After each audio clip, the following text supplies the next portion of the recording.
جو حق والوں کو خوشخبری سناتے اور باطل والوں کو ڈراتے تھے، اور ان کے ساتھ حق پر مشتمل کتاب نازل کی تاکہ وہ لوگوں کے درمیان ان باتوں کا فیصلہ کرے جن میں ان کا اختلاف تھا۔ اور افسوس کی بات تو یہ ہے کہ کسی اور نے نہیں بلکہ خود انہوں نے، جن کو وہ کتاب دی گئی تھی، روشن دلائل آ جانے کے بعد بھی صرف باہمی ضد کی وجہ سے اسی کتاب میں اختلاف نکال لیا۔ پھر جو لوگ ایمان لائے، اللہ نے انہیں اپنے حکم سے حق کی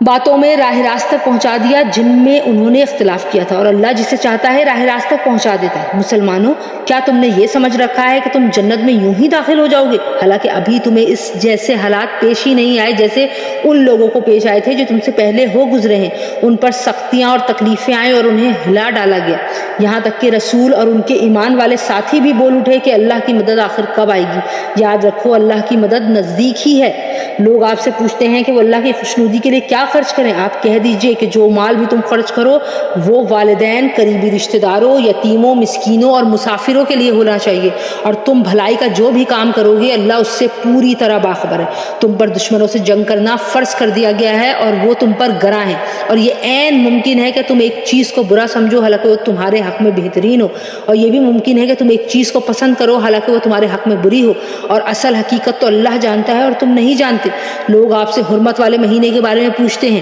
کہ اس میں جنگ کرنا کیسا ہے۔ آپ کہہ دیجئے کہ اس میں جنگ کرنا بڑا گناہ ہے، مگر لوگوں کو اللہ کے راستے سے روکنا، اس کے خلاف کفر کی روش اختیار کرنا، مسجد حرام پر بندش لگانا اور اس کے باسیوں کو وہاں سے نکال باہر کرنا اللہ کے نزدیک زیادہ بڑا گناہ ہے، اور فتنہ قتل سے بھی زیادہ سنگین چیز ہے۔ اور یہ کافر تم لوگوں سے برابر جنگ کرتے رہیں گے یہاں تک کہ اگر ان کا بس چلے تو یہ تم کو تمہارے دین چھوڑنے پر آمادہ کر دیں، اور اگر تم میں سے کوئی شخص اپنا دین چھوڑ دے اور کافر ہونے کی حالت ہی میں مرے تو ایسے لوگوں کے اعمال دنیا اور آخرت دونوں میں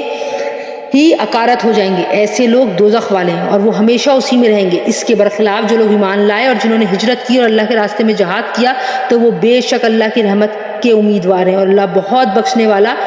بڑا مہربان ہے۔ لوگ آپ سے شراب اور جوئے کے بارے میں پوچھتے ہیں، آپ کہہ دیجئے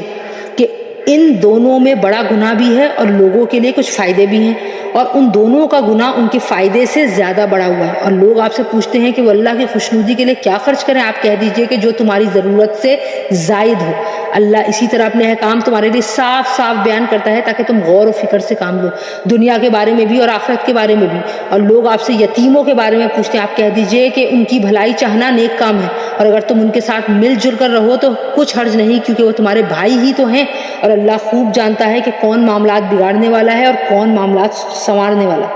اور اگر اللہ چاہتا تو تمہیں مشکل میں ڈال دیتا۔ یقیناً اللہ کا اقتدار بھی کامل ہے، حکمت بھی کامل۔ اور مشرک عورتوں سے اس وقت تک نکاح نہ کرو جب تک کہ وہ ایمان نہ لائیں۔ یقیناً ایک مومن باندی کسی بھی مشرک عورت سے بہتر ہے، خواہ وہ مشرک عورت تمہیں پسند آ رہی ہو۔ اور اپنی عورتوں کا نکاح مشرک مردوں سے نہ کراؤ جب تک کہ وہ ایمان نہ لائیں۔ اور یقیناً ایک مومن غلام کسی بھی مشرک مرد سے بہتر ہے، خواہ وہ مشرک مرد تمہیں پسند آ رہا ہو۔ یہ سب دوزخ کی طرف بلاتے ہیں، جبکہ اللہ اپنے حکم سے جنت اور مغفرت کی طرف بلاتا ہے، اور اپنے احکام لوگوں کے سامنے صاف صاف بیان کرتا ہے تاکہ وہ نصیحت حاصل کریں۔ اور لوگ آپ سے حیض کے بارے میں پوچھتے ہیں، آپ کہہ دیجئے کہ وہ گندگی ہے، لہٰذا حیض کی حالتوں میں عورتوں سے الگ رہو، اور جب تک وہ پاک نہ ہو جائے ان سے قربت یعنی جمع نہ کرو۔ ہاں، جب وہ پاک ہو جاؤ تو ان کے پاس اسی طریقے سے جاؤ جس طرح اللہ نے تمہیں حکم دیا ہے۔ بے شک اللہ ان لوگوں سے محبت کرتا ہے جو اس کی طرف کثرت سے رجوع کریں، اور ان سے محبت کرتا ہے جو خوب پاک صاف رہیں۔ تمہاری بیویاں تمہارے لیے تمہاری کھیتیاں ہیں، لہٰذا اپنی کھیتی میں جہاں سے چاہو جاؤ اور اپنے لیے اچھے عمل آگے بھیجو، اور اللہ سے ڈرتے رہو۔ یقین رکھو کہ تم اس سے جا کر ملنے والے ہو، اور مومنوں کو خوشخبری سنا دو، اور اللہ کے نام کو اپنی قسموں میں اس طرح غرض سے استعمال نہ کرو کہ اس کے ذریعے نیکی اور تقویٰ کے کاموں اور لوگوں کے درمیان صلح صفائی کرانے سے بچ سکو، اور اللہ سب کچھ سنتا، سب کچھ جانتا ہے۔ اللہ تمہاری لغو قسموں پر تمہاری گرفت نہیں کرے گا، البتہ جو قسمیں تم اپنے دلوں کے ارادے سے کھائی ہوں گی ان پر گرفت کرے گا، اور اللہ بہت بخشنے والا بڑا بردبار ہے۔ جو لوگ اپنی بیویوں سے اعلیٰ کرتے ہیں یعنی ان کے پاس نہ جانے کی قسم کھا لیتے ہیں، ان کے لیے 4 مہینے کی مہلت ہے، چنانچہ اگر وہ قسم توڑ کر رجوع کر لیں تو بے شک اللہ بہت بخشنے والا بڑا مہربان ہے۔ اور اگر انہوں نے طلاق کی ہی ٹھان لی ہو تو بھی اللہ سننے والا جاننے والا ہے۔ اور جن عورتوں کو طلاق دے دی گئی ہو وہ 3 مرتبہ حیض آنے تک اپنے آپ کو انتظار میں رکھیں، اور اگر وہ اللہ پر اور آخرت کے دن پر ایمان رکھتی ہوں تو ان کے لیے حلال نہیں ہے کہ اللہ نے ان کے رحم میں جو کچھ حمل یا حیض پیدا کیا ہے اسے چھپائیں، اور اس مدت میں اگر ان کے شوہر حالات بہتر بنانا چاہیں تو ان کو حق ہے کہ وہ ان عورتوں کو اپنی زوجیت میں واپس لے لیں، اور ان عورتوں کو معروف طریقے کے مطابق ویسے ہی حقوق حاصل ہیں جیسے مردوں کو ان پر حاصل ہیں۔ ہاں، مردوں کو ان پر ایک درجہ فوقیت ہے، اور اللہ غالب اور حکمت والا ہے۔ طلاق زیادہ سے زیادہ 2 بار ہونی چاہیے۔ اس کے بعد شوہر کے لیے 2 ہی راستے ہیں، یا تو قاعدے کے مطابق بیوی کو روک کے رکھے یعنی طلاق سے رجوع کر لے، یا خوش اسلوبی سے چھوڑ دے یعنی رجوع کے بغیر عدت گزر جانے دے۔ اور اے شوہروں، تمہارے لیے حلال نہیں ہے کہ تم ان بیویوں کو جو کچھ دیا ہو وہ طلاق کے بدلے ان سے واپس لو،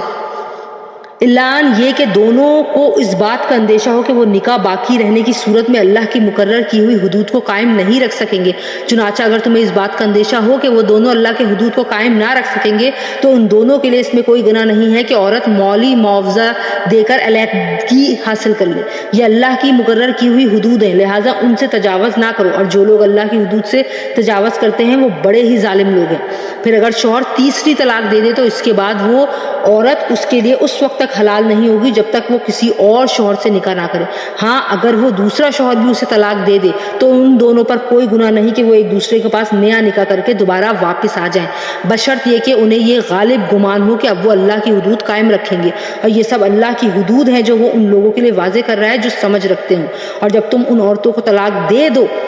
اور وہ اپنی عدت کے قریب پہنچ جائیں تو یا تو ان کو بھلائی کے ساتھ اپنی زوجیت میں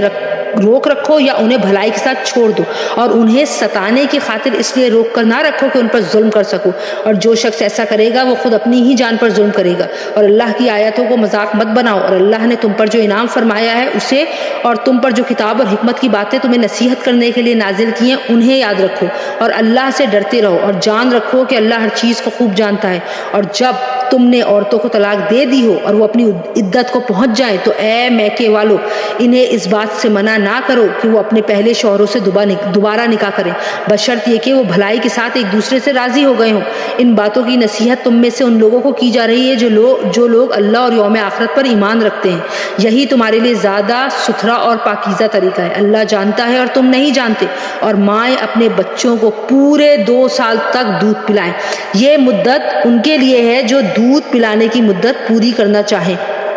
اور جس باپ کا وہ بچہ ہے اس پر واجب ہے کہ وہ معروف طریقے سے ان ماؤں کے کھانے اور لباس کا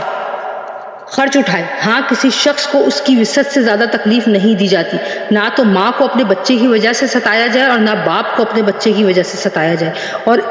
اسی طرح کی ذمہ داری وارث پر بھی ہے۔ پھر اگر وہ دونوں یعنی والدین آپس کی رضامندی اور باہمی مشورے سے 2 سال گزرنے سے پہلے ہی دودھ چھڑانا چاہیں تو اس میں بھی ان پر کوئی گناہ نہیں ہے۔ اور اگر تم یہ چاہو کہ اپنے بچوں کو کسی انا سے دودھ پلواؤ تو بھی تم پر کوئی گناہ نہیں، جبکہ تم نے جو اجرت ٹھہرائی تھی وہ دودھ پلانے والی انا کو بھلے طریقے سے دے دیا کرو۔ اور اللہ سے ڈرتے رہو اور جان رکھو کہ اللہ تمہارے سارے کاموں کو اچھی طرح دیکھ رہا ہے۔ اور تم میں سے جو لوگ وفات پا جائیں اور بیویاں چھوڑ کر جائیں تو وہ بیویاں اپنے آپ کو 4 مہینے اور 10 دن انتظار میں رکھیں گی، پھر جب وہ اپنی عدت کی میعاد کو پہنچ جائیں تو وہ اپنے بارے میں جو کارروائی مثلاً دوسرا نکاح قاعدے کے مطابق کریں تو تم پر کچھ گناہ نہیں، اور جو کچھ تم کرتے ہو اللہ اس سے پوری طرح باخبر ہے۔ اور عدت کے دوران اگر تم ان عورتوں کو اشارے کنائے میں نکاح کا پیغام دو یا ان سے نکاح کا ارادہ دل میں چھپائے رکھو تو تم پر کوئی گناہ نہیں ہے۔ اللہ جانتا ہے کہ تم ان سے نکاح کا خیال تو دل میں لاؤ گے لیکن ان سے نکاح کا 2 طرفہ وعدہ مت کرنا، الا یہ کہ مناسب طریقے سے کوئی بات کہہ دو، اور نکاح کا عقد پکا کرنے کا اس وقت تک ارادہ بھی مت کرنا جب تک عدت کی مقررہ مدت اپنی میعاد کو نہ پہنچ جائے۔ اور یاد رکھو کہ جو کچھ تمہارے دلوں میں ہے اللہ اسے خوب جانتا ہے، لہذا اس سے ڈرتے رہو اور یاد رکھو کہ اللہ بہت بخشنے والا بڑا بردبار ہے۔ تم پر اس میں کوئی بھی گناہ نہیں کہ تم عورتوں کو ایسے وقت طلاق دو جب ابھی تم نے ان کو چھوا بھی نہ ہو اور نہ ان کے لیے کوئی مہر مقرر کیا ہو، اور ایسی صورت میں ان کو کوئی تحفہ دو۔ خوشحال شخص اپنی حیثیت کے مطابق اور غریب آدمی اپنی حیثیت کے مطابق بھلے طریقے سے یہ تحفہ دے، یہ نیک آدمیوں پر ایک لازمی حق ہے۔ اور اگر تم نے انہیں چھونے سے پہلے ہی اس حالت میں طلاق دی ہو جبکہ ان کے لیے نکاح کے وقت کوئی مہر مقرر کر لیا تھا تو جتنا مہر تم نے مقرر کیا تھا اس کا آدھا دینا واجب ہے، الا یہ کہ وہ عورتیں رعایت کر دیں اور آدھے مہر کا بھی مطالبہ نہ کریں، یا وہ شوہر جس کے ہاتھ میں نکاح کی گرہ ہے رعایت کرے اور پورا مہر دے دے، اور اگر تم رعایت کرو تو یہ تقویٰ کے زیادہ قریب ہے۔ اور آپس میں فراغ دلی کا برتاؤ کرنا مت بھولو، جو عمل بھی تم کرتے ہو اللہ یقیناً اسے دیکھ رہا ہے۔ تمام نمازوں کا پورا خیال رکھو، اور خاص طور پر بیچ کی نماز کا، اور اللہ کے سامنے باادب فرمانبردار بن کر کھڑے ہوا کرو۔ اور اگر تمہیں دشمن کا خوف لاحق ہو تو کھڑے یا سوار ہونے کی حالت ہی میں نماز پڑھ لو۔ پھر جب تم امن کی حالت میں آ جاؤ تو اللہ کا ذکر اس طریقے سے کرو جو اس نے تمہیں سکھایا ہے، جس سے تم پہلے ناواقف تھے۔ اور تم میں سے جو لوگ وفات پا جائیں اور اپنے پیچھے بیویاں چھوڑ جائیں تو وہ اپنی بیویوں کو حق میں یہ نصیحت کر جایا کریں کہ 1 سال تک وہ ترکے سے نفقہ وصول کرنے کا فائدہ اٹھائیں گی اور ان کو شوہر کے گھر سے نکالا نہیں جائے گا۔ ہاں اگر وہ خود نکل جائیں تو اپنے حق میں قاعدے کے مطابق وہ جو کچھ بھی کریں اس میں تم پر کوئی گناہ نہیں ہوگا، اور اللہ صاحب اقتدار بھی ہے، صاحب حکمت بھی۔ اور متعلقہ عورتوں کو قاعدے کے مطابق فائدہ پہنچانا متقیوں پر ان کا حق ہے۔ اللہ اپنے احکام اسی طرح وضاحت سے تمہارے سامنے بیان کرتا ہے تاکہ تم سمجھداری سے کام لو۔ کیا تمہیں ان لوگوں کا حال معلوم نہیں ہوا جو موت سے بچنے کے لیے اپنے گھروں سے نکل آئے تھے اور وہ ہزاروں کی تعداد میں تھے؟ چنانچہ اللہ نے ان سے کہا مر جاؤ، پھر انہیں زندہ کیا۔ حقیقت یہ ہے کہ اللہ لوگوں پر بہت زیادہ فضل فرمانے والا ہے، لیکن اکثر لوگ شکر ادا نہیں کرتے۔ اور اللہ کے راستے میں جنگ کرو اور یقین رکھو کہ اللہ خوب سننے والا، خوب جاننے والا ہے۔ کون ہے جو اللہ کو اچھے طریقے سے قرض دے تاکہ وہ اسے اس کے مفاد میں اتنا بڑھائے چڑھائے کہ وہ بدلے جہاں زیادہ ہو جائے؟ اور اللہ ہی تنگی پیدا کرتا ہے اور وہی وسعت دیتا ہے، اور اسی کی طرف تم سب کو لوٹایا جائے گا۔ کیا تمہیں موسیٰ کے بعد بنی اسرائیل کے گروہ کے اس واقعے کا علم نہیں ہوا جب انہوں نے اپنے ایک نبی سے کہا تھا کہ ہمارا ایک بادشاہ مقرر کر دیجیے تاکہ اس کے جھنڈے تلے ہم اللہ کے راستے میں جنگ کر سکیں؟ نبی نے کہا کیا تم لوگوں سے یہ بات کچھ بعید ہے کہ جب تم پر جنگ فرض کی جائے تو تم نہ لڑو؟ انہوں نے کہا بھلا ہمیں کیا ہو جائے گا جو ہم اللہ کے راستے میں جنگ نہ کریں گے، حالانکہ ہمیں اپنے گھروں اور اپنے بچوں کے پاس سے نکال باہر کیا گیا ہے۔ پھر ہوا یہی کہ جب ان پر جنگ فرض کی گئی تو ان میں سے تھوڑے لوگوں کو چھوڑ کر باقی سب پیٹ پھیر گئے، اور اللہ ظالموں کو خوب جانتا ہے۔ اور ان کے نبی نے ان سے کہا کہ اللہ نے تمہارے لیے طالوت کو بادشاہ بنا کر بھیجا ہے۔ کہنے لگے بھلا اس کو ہم پر بادشاہ کرنے کا حق کہاں سے آ گیا؟ ہم اس کے مقابلے میں بادشاہت کے زیادہ مستحق ہیں، اور اس کو تو مالی وسعت بھی حاصل نہیں۔ نبی نے کہا اللہ نے ان کو تم پر فضیلت دے کر چنا ہے اور انہیں علم اور جسم میں تم سے زیادہ وسعت عطا کی ہے، اور اللہ اپنا ملک جس کو چاہے دے دیتا ہے، اور اللہ بڑی وسعت والا اور بڑے علم رکھنے والا ہے۔ اور ان کے نبی نے یہ بھی کہا کہ طالوت کی بادشاہت کی علامت یہ ہے کہ تمہارے پاس وہ صندوق واپس آ جائے گا جس میں تمہارے پروردگار کی طرف سے سکنیت کا سامان ہے، اور موسیٰ اور ہارون نے جو اشیاء چھوڑی تھیں ان میں سے کچھ باقی ماندہ چیزیں ہیں، اسے فرشتے اٹھائے ہوئے لائیں گے۔ اگر تم مومن ہو تو تمہارے لیے اس میں بڑی نشانی ہے۔ چنانچہ جب طالوت لشکر کے ساتھ روانہ ہوا تو اس نے لشکر والوں سے کہا کہ اللہ ایک دریا کے ذریعے تمہارا امتحان لینے والا ہے، جو شخص اس دریا سے پانی پیے گا وہ میرا آدمی نہیں ہوگا، اور جو اسے نہیں چکھے گا وہ میرا آدمی ہوگا، الا یہ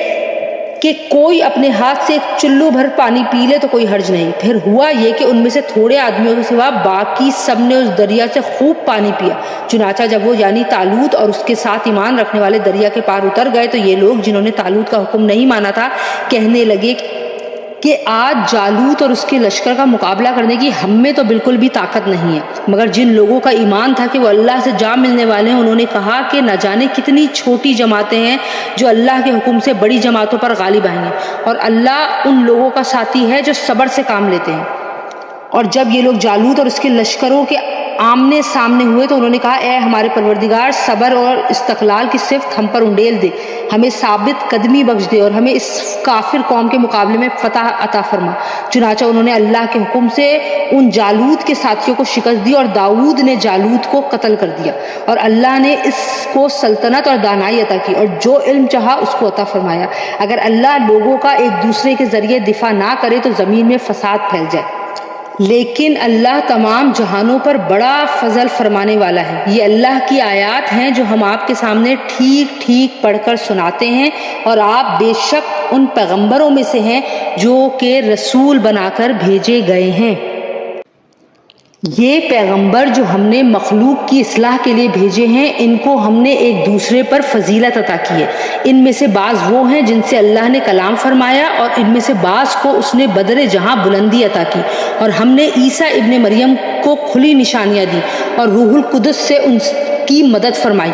اور اگر اللہ چاہتا تو ان کے بعد والے لوگ اپنے پاس روشن دلائل آ جانے کے بعد آپس میں نہ لڑتے، لیکن انہوں نے خود اختلاف کیا، چنانچہ ان میں سے کچھ وہ تھے جو ایمان لائے اور کچھ وہ جنہوں نے کفر اپنایا۔ اور اگر اللہ چاہتا تو وہ آپس میں نہ لڑتے، لیکن اللہ وہی کرتا ہے جو وہ چاہتا ہے۔ اے ایمان والو، جو رزق ہم نے تمہیں دیا ہے اس میں سے وہ دن آنے سے پہلے اللہ کے راستے میں خرچ کر لو جس دن نہ کوئی سودا ہوگا اور نہ کوئی دوستی کام آئے گی اور نہ ہی کوئی سفارش ہو سکے گی۔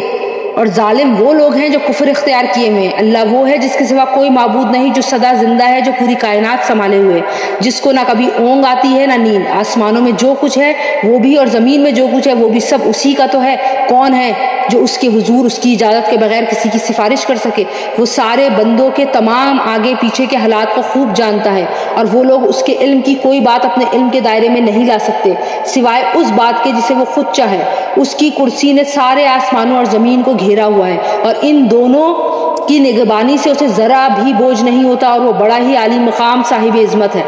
دین کے معاملے میں کوئی زبردستی نہیں ہے۔ ہدایت کا راستہ گمراہی سے ممتاز ہو کر واضح ہو چکا۔ اس کے بعد جو شخص طاغوت کا انکار کر کے اللہ پر ایمان لے آئے گا، اس نے ایک مضبوط قدم اٹھا لیا جس کے ٹوٹنے کا کوئی امکان نہیں۔ اور اللہ خوب سننے والا، سب کچھ جاننے والا ہے۔ اللہ ایمان والوں کا رکھوالا ہے، وہ انہیں اندھیروں سے نکال کر روشنی ملاتا ہے۔ اور جن لوگوں نے کفر اپنا لیا ہے ان کے رکھوالے وہ شیطان ہیں جو انہیں روشنی سے نکال کر اندھیروں میں لے جاتے ہیں۔ وہ سب آگ کے باسی ہیں، وہ ہمیشہ ہمیشہ اسی میں رہیں گے۔ کیا تم نے اس شخص کے حال پر غور کیا جس کو اللہ نے سلطنت کیا دے دی تھی کہ وہ اپنے پروردگار کے وجود ہی کے بارے میں ابراہیم سے بحث کرنے لگا؟ جب ابراہیم نے ان سے کہا کہ میرا پروردگار وہ ہے جو زندگی بھی دیتا ہے اور موت بھی، تو کہنے لگا کہ میں بھی زندگی دیتا ہوں اور موت دیتا ہوں۔ ابراہیم نے کہا اچھا، اللہ تو سورج کو مشرق سے نکالتا ہے، تم ذرا اسے مغرب سے تو نکال کر لاؤ۔ اس پر وہ کافر مبہوت ہو کر رہ گیا۔ اور اللہ تعالیٰ ایسے ظالموں کو ہدایت نہیں دیا کرتا۔ یا تم نے اس جیسے شخص کے واقعے پر غور کیا جس کا ایک بستی پر ایسے وقت گزر ہوا جب وہ چھتوں کے بل گری پڑی تھی؟ اس نے کہا کہ اللہ اس بستی کو اس کے مرنے کے بعد کیسے زندہ کرے گا؟ پھر اللہ نے اس شخص کو 100 سال تک کے لیے موت دی اور اس کے بعد دوبارہ زندہ کر دیا، اور پھر پوچھا کہ تم کتنے عرصے تک اس حالت میں رہے؟ اس نے کہا 1 دن یا 1 دن کا کچھ حصہ۔ اللہ نے کہا نہیں، بلکہ تم 100 سال اسی طرح رہے ہو۔ اب اپنے کھانے پینے کی چیزوں کو دیکھو کہ وہ ذرا نہیں سڑی، اور دوسری طرف اپنے گدھے کو دیکھو کہ وہ گل سڑ کر کیا حال میں ہو چکا ہے۔ اور یہ ہم نے اس لیے کیا تاکہ ہم تمہیں لوگوں کے لیے اپنی قدرت کا ایک نشان بنا دیں۔ اور اب اپنے گدھے کی ہڈیوں کو دیکھو کہ ہم کس طرح انہیں اٹھاتے ہیں، پھر ان کو گوشت کا لباس پہناتے ہیں۔ چنانچہ جب حقیقت کھل کر اس کے سامنے آ گئی تو وہ بول اٹھا کہ مجھے یقین ہے کہ اللہ ہر چیز پر قدرت رکھتا ہے۔ اور اس وقت کا تذکرہ سنو جب ابراہیم نے کہا تھا کہ میرے پروردگار مجھے دکھائیے کہ آپ مردوں کو کیسے زندہ کرتے ہیں۔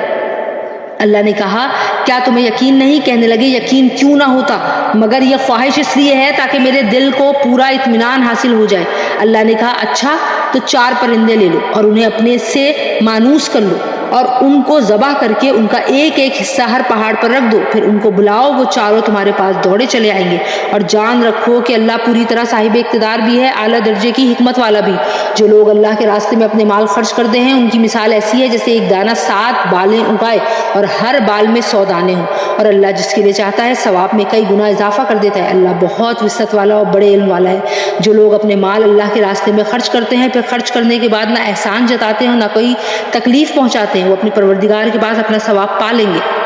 نہ ان کو کوئی خوف لاحق ہوگا اور نہ ہی کوئی غم پہنچے گا۔ بھلی بات کہہ دینا اور درگزر کرنا اس صدقے سے بہتر ہے جس کے بعد کوئی تکلیف پہنچائی جائے، اور اللہ بڑا بے نیاز بہت بردبار ہے۔ اے ایمان والو، اپنے صدقات کو احسان جتا کر اور تکلیف پہنچا کر اس شخص کی طرح ضائع مت کرو جو اپنا مال لوگوں کو دکھانے کے لیے خرچ کرتا ہے اور اللہ اور یوم آخرت پر ایمان نہیں رکھتا۔ چنانچہ اس کی مثال ایسی ہے جیسے ایک چکنی چٹان پر مٹی جمع ہو، پھر اس پر زور کی بارش پڑے اور اس مٹی کو بہا کر چٹان کو دوبارہ چکنی بنا چھوڑے۔ ایسے لوگوں نے جو کمائی کی ہوتی ہے وہ ذرا بھی ان کے ہاتھ نہیں لگتی، اور اللہ ایسے کافروں کو ہدایت تک نہیں پہنچاتا۔ اور جو لوگ اپنے مال اللہ کی خوشنودی طلب کرنے کے لیے اور اپنے آپ میں پختگی پیدا کرنے کے لیے خرچ کرتے ہیں، ان کی مثال ایسی ہے جیسے ایک باغ کسی ٹیلے پر واقع ہو، اس پر زور کی بارش برسے تو وہ دگنا پھل لے کر آئے، اور اگر اس پر زور کی بارش نہ بھی برسے تو ہلکی پھوار بھی اس کے لیے کافی ہو، اور تم جو بھی عمل کرتے ہو اللہ اسے خوب جانتا ہے۔ کیا تم میں کوئی یہ پسند کرے گا کہ اس کا کھجوروں اور انگوروں کا ایک باغ ہو جس کے نیچے نہریں بہتی ہوں اور اس کو اس باغ میں اور بھی ہر طرح کے پھل حاصل ہو، اور بڑھاپے نے اسے آ پکڑا ہو اور اس کے بچے ابھی کمزور ہوں، اتنے میں ایک آگ سے بھرا بگولا آ کر اس کو اپنی زد میں لے لے اور پورا باغ جل کر رہ جائے۔ اسی طرح اللہ تمہارے لیے اپنی آیتیں کھول کھول کر بیان کرتا ہے تاکہ تم غور کرو۔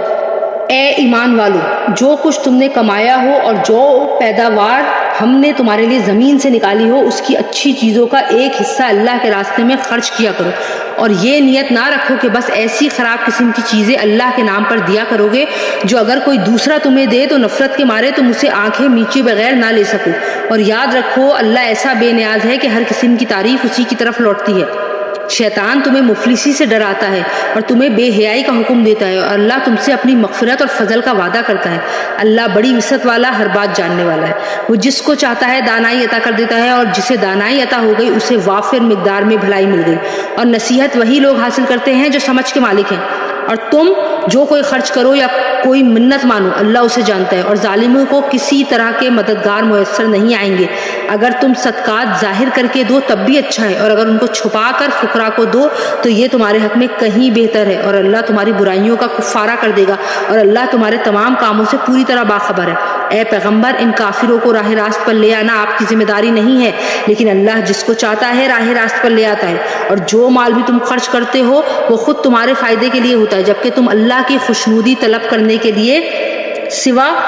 کسی اور غرض سے خرچ نہیں کرتے، اور جو مال بھی تم خرچ کرو گے تمہیں پورا پورا دے دیا جائے گا، اور تم پر ذرا بھی ظلم نہیں ہوگا۔ مالی امداد کے بطور خاص مستحق وہ فقراء ہیں جنہوں نے اپنے آپ کو اللہ کی راہ میں اس طرح مقید کر رکھا ہے کہ وہ معاش تلاش کے لیے زمین میں چل پھر نہیں سکتے، چونکہ وہ اتنے پاک دامن ہیں کہ کسی سے سوال نہیں کرتے، اس لیے ناواقف آدمی انہیں مالدار سمجھتا ہے۔ تم ان کے چہرے کی علامتوں سے ان کے اندرونی حالت کو پہچان سکتے ہو، مگر وہ لوگوں سے لگ کر لپٹ کر سوال نہیں کرتے۔ اور تم جو مال بھی خرچ کرتے ہو اللہ اسے خوب جانتا ہے۔ جو لوگ اپنے مال دن رات خاموشی سے بھی اور اعلانیہ بھی خرچ کرتے ہیں وہ اپنے پروردگار کے پاس اپنا ثواب پا لیں گے، اور نہ انہیں کوئی خوف لاحق ہوگا نہ کوئی غم پہنچے گا۔ جو لوگ سود کھاتے ہیں وہ قیامت میں اٹھیں گے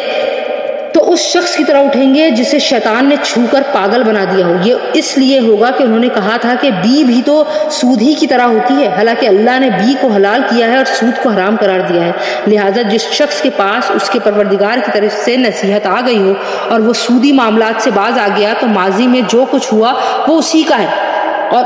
اس کا معاملہ اللہ کے حوالے، اور جس شخص نے لوٹ کر پھر وہی کام کیا تو ایسے لوگ دوزخی ہیں، وہ ہمیشہ اسی میں رہیں گے۔ اللہ سود کو مٹاتا ہے اور صدقات کو بڑھاتا ہے، اور اللہ ہر اس شخص کو ناپسند کرتا ہے جو ناشکرا گنہگار ہو۔ ہاں، وہ لوگ جو ایمان لائیں اور نیک عمل کریں، نماز قائم کریں اور زکوٰۃ دیں اور اپنے رب کے پاس اپنے اجر کے مستحق ہوں، نہ انہیں کوئی خوف لاحق ہوگا نہ کوئی غم پہنچے گا۔ اے ایمان والو، اللہ سے ڈرو، اور اگر تم واقعی مومن ہو تو سود کا جو حصہ بھی کسی کے ذمے باقی رہ گیا ہو اسے چھوڑ دو۔ پھر بھی اگر تم ایسا نہ کرو گے تو اللہ اور اس کے رسول کی طرف سے اعلان جنگ سن لو، اور اگر تم سود سے توبہ کرو تو تمہارا اصل سرمایہ تمہارا حق ہے، نہ تم کسی پر ظلم کرو نہ تم پر ظلم کیا جائے گا۔ اور اگر کوئی تنگ دست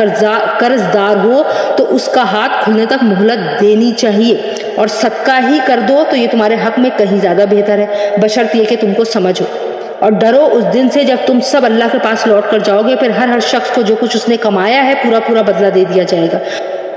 اور ان پر کوئی ظلم نہیں ہوگا۔ اے ایمان والو، جب تم کسی معین میعاد کے لیے ادھار کا کوئی معاملہ کرو تو اسے لکھ لیا کرو، اور تم میں سے جو شخص لکھنا جانتا ہو انصاف کے ساتھ تحریر لکھے، اور جو شخص لکھنا جانتا ہو لکھنے سے انکار نہ کرے۔ جب اللہ نے اسے یہ علم دیا ہے تو اسے لکھنا چاہیے، اور تحریر وہ شخص لکھوائے جس کے ذمے حق واجب ہو رہا ہو، اور اسے چاہیے کہ وہ اللہ سے ڈرے جو اس کا پروردگار ہے، اور اس حق میں کوئی کمی نہ کرے۔ ہاں، اگر وہ شخص جس کے ذمے حق واجب ہو رہا ہو ناسمجھ یا کمزور ہو یا کسی اور وجہ سے تحریر نہ لکھوا سکتا ہو تو اس کا سرپرست انصاف کے ساتھ لکھوائے، اور اپنے میں سے 2 مردوں کو گواہ بنا لو۔ ہاں، اگر 2 مرد موجود نہ ہو تو 1 مرد اور 2 عورتیں ان گواہوں میں سے ہو جائیں جنہیں تم پسند کرتے ہو، تاکہ اگر ان 2 عورتوں میں سے ایک بھول جائے تو دوسری اسے یاد دلا دے۔ اور جب گواہوں کو گواہی دینے کے لیے بلایا جائے تو وہ انکار نہ کریں، اور جو معاملہ اپنی میعاد سے وابستہ ہو چاہے وہ چھوٹا ہو یا بڑا اسے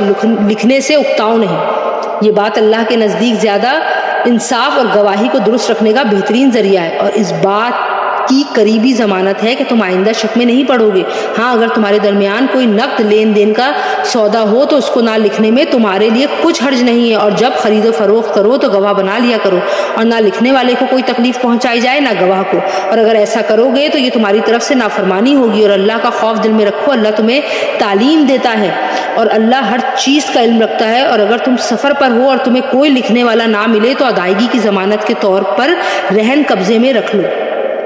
ہاں اگر تم ایک دوسرے پر بھروسہ کرو تو جس پر بھروسہ کیا گیا ہے وہ اپنی امانت ٹھیک ٹھیک ادا کرے، اور اللہ سے ڈرے جو اس کا پروردگار ہے، اور گواہی کو نہ چھپاؤ، اور جو گواہی کو چھپائے وہ گنہگار دل کا حامل ہے۔ اور جو عمل بھی تم کرتے ہو اللہ اس سے خوب واقف ہے۔ جو کچھ آسمانوں میں ہے اور جو کچھ زمین میں، سب اللہ ہی کا تو ہے، اور جو باتیں تمہارے دلوں میں ہیں خواہ تم ان کو ظاہراً چھپاؤ، اللہ تعالیٰ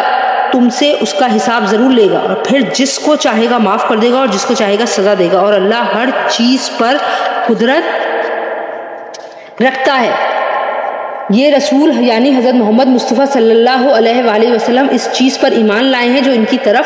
کے رب کی طرف سے نازل کی گئی ہے، اور ان کے ساتھ تمام مسلمانوں پر بھی۔ یہ سب اللہ پر، اس کے فرشتوں پر، اس کی کتابوں پر، اس کے رسولوں پر ایمان لائے ہیں۔ وہ کہتے ہیں کہ ہم اس کے رسولوں کے درمیان کوئی تفریق نہیں کرتے کہ کسی پر ایمان لائیں اور کسی پر نہ لائیں، اور وہ یہ کہتے ہیں کہ ہم نے اللہ اور اس کے رسول کے احکام کو توجہ سے سن لیا ہے اور ہم خوشی سے ان کی تعمیل کرتے ہیں۔ اے ہمارے پروردگار، ہم آپ کی مغفرت کے طلبگار ہیں اور آپ ہی کی طرف ہمیں لوٹ کر جانا ہے۔ اللہ کسی بھی شخص کو اس کی وسعت سے زیادہ ذمہ داری نہیں سونپتا، اس کا فائدہ بھی اسی کام سے ہوگا جو وہ اپنے ارادے سے کرے، اور نقصان بھی اسی کام سے ہوگا جو اپنے ارادے سے کرے۔ مسلمانوں اللہ سے یہ دعا کیا کرو کہ اے ہمارے پروردگار، اگر ہم سے کوئی بھول چوک ہو جائے تو ہماری گرفت نہ فرمائیے، اور اے ہمارے پروردگار ہم پر اس طرح کا بوجھ نہ ڈالیے جیسا آپ نے ہم سے پہلے لوگوں پر ڈالا تھا، اور ہے ہمارے پروردگار ہم پر ایسا بوجھ نہ ڈالیے جسے اٹھانے کی ہم میں طاقت نہ ہو، اور ہماری خطاؤں سے درگزر فرمائیے، ہمیں بخش دیجیے اور ہم پر